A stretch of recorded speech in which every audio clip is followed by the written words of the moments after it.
Ассалаумағалейкум достар, амансыздар ма?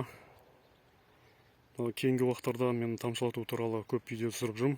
Бұның себебі қазір ағын су мәселесі қиын болып кетті ғой көп жерде. Сол себептен осындай тамшылату әдісіне көшсеңіздер, кішкене болса да су тапшылығынан құтылып, былайша айтқанда ешкімге тәуелді болмай, өз әрекетіңізді жасап, диқаншылығыңызды жасай бересіз. Сол себепті осы өзімнің істеп жүрген жылда әдістерімді қарапайым түрде істелген, ешқандай бір мықты бір технологияны қолданбағандығымды, жалпы осылайда істеп, егін егіп өнім алуға болатындығын айтып көрсетіп жүрмін сіздерге. Енді кейбір жігіттер жаңағыдай анау жоқ, мынау жоқ деп көп жазып жатқанын байқап қаламын комментарийлерден. Енді өйтіп отыра берсеңіз, жоқ деп отыра бересіз. Ешқандай бір өкімет келіп сізге құдығыңызды қасып бермейді, немесе толығыңызды әкеп бермейді.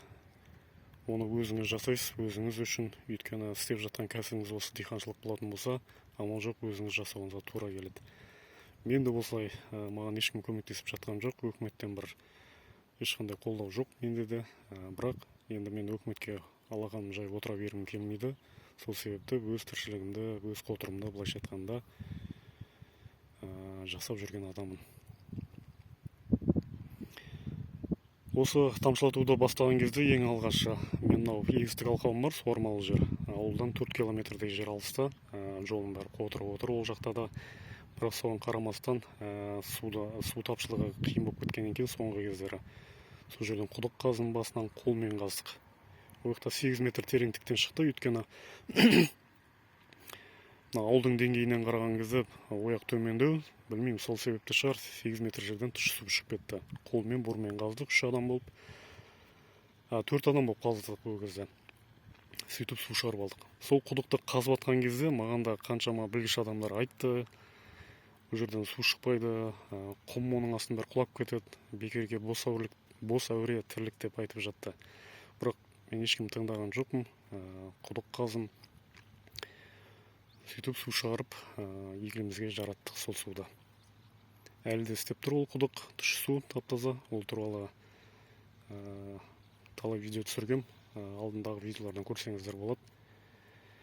Ешқандай ой жоқ, ол жақта тоқ жоқ, свет жоқ, былайша айтқанда. Мен кәдімгі насоспен, бензинмен істейтін насоспен, мотормен су тартып, қаншама гектар жерлерді суарып, тіршілігімді жасап келдім осы сәтке дейін. Енді мына үйгелік ауылдың шетіндегі жерге де осы тәсілді қолданып, осы жерде естіп егін алып жатырмын. Былтырдан бері көріп жүрген болсаңыздар, алдындағы видеолардан, фотолардан білесіздер деп ойлаймын. Мына осы жерде де ешқандай құдық жоқтығын, ешқандай жан-жақ қоршалмаған, былайша айтқанда айдала жер тұғын, ауылдың шеті. Жан-жағын қоршадық, егін ектік, құдық қаздық, қолмен пымпта. Мынау алыстағы көршілердің үйінен рұқсат сұрап, сол жерде мынандай бір қолдан ағаштар қойып, мына шарбақты жағалап, свет әкеп суарып жатырмын қазір электрический насоспен.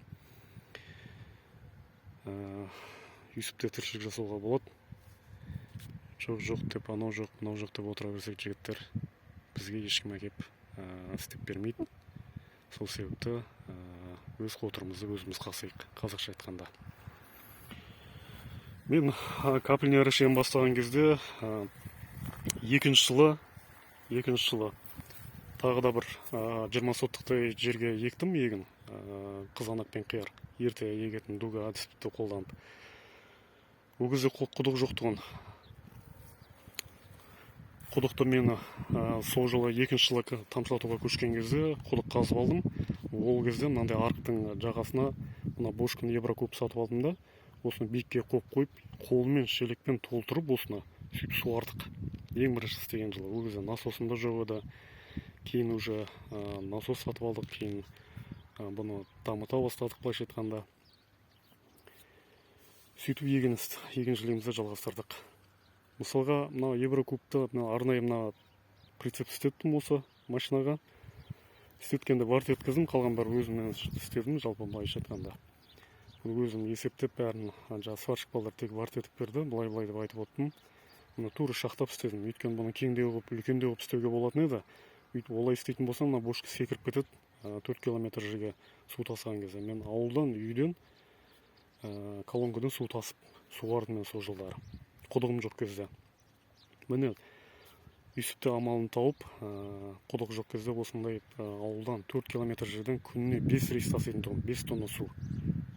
Осындай жеңіл машинамен. Міне сол жолда жақсы өнім алдым, қызанақтан да, қиярдан да. Юсуп әрекетіміз жасап, тіршілігімізді Юсуп дамытып жаттық жылдан жылға. Енді қазір құдық бар, Аллаға шүкір, ол жақта да, учаскеде де бар. Жігіттер жалпы айтайын деген осы ғой қысқасы. Юсуп әйтеуір амалын тауып, қолдағы барымен амалын тауып жасай берсеңіздер, бола береді барлық нәрсе жайлап шетінен. Мына Юсупте арбалапта су тасыған күндерім болды, неше түрлі тірлік істедік. Сол жылы, сол 15-20 соттық жерден 1 миллион 800 мың теңге табыс тапқанмын. Кішкентай жерден, учаске жерден. Былайша айтқанда учаскелік жер сияқты да көлемі.